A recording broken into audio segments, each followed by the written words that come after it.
Владата во финални преговори за големи странски инвестиции. Премиерот Христијан Мицкоски засега не открива од која држава ќе пристигнат вложувањата, затоа што прво сака да заврши целосно процесот. Само информираше дека договорот ќе финишира во април или мај. Се работи за меѓувладин договор со европска држава, при што се преговара за нови инвестиции во инфраструктурата и здравствениот сектор. Мицкоски напомена дека не се работи за мали вложувања, туку се преговара за сума од над милиарда евра.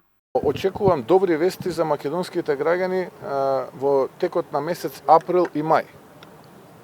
Очекувам многу добри вести. На еден, би рекол, меѓувладин договор, кој што би го потпишале со многу моќна европска земја, кој што ќе се мери во милиарди. Не во милиони, во милиарди. За проекти кои што се во инфраструктурата и во здравството. Сега за сега, но може и тоа портфолио и да биде зголемено.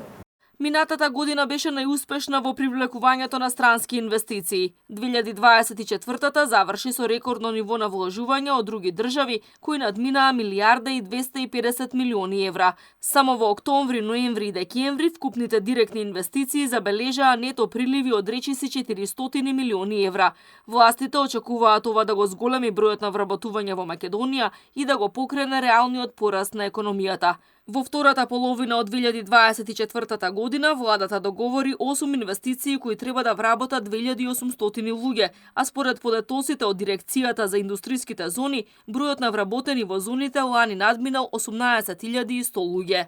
Владата уште на стартот на мандатот ја промовираше инвестицијата на Алказар Енерджи во вредност од 500 милиони евра, која ќе изгради ветерен парк помеѓу општините Карбенци, Штип и Радовиш. Лани беше договорена инвестицијата на Епсотех, кои ќе градат истражувачки центар во вредност од 20 милиони евра и ќе вработат 110 луѓе. Германската компанија БМЗ Груп започна со изградба на фабрика за производство на батерии во капацитет кој чини 65 милиони евра.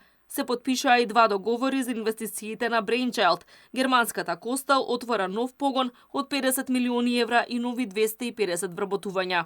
АД Бау Интернационал ќе вложи 7 милиони евра. Во зоната во Кичево пак фирмата Авеста ќе вложи 40 милиони евра и ќе вработи 600 луѓе. Ќе гради и американскиот Ваптек. За инвестиција до милиарди евра се преговара и со турската Казанджи Холдинг за изградба на когенеративни централи и секундарна гасна и топловодна мрежа.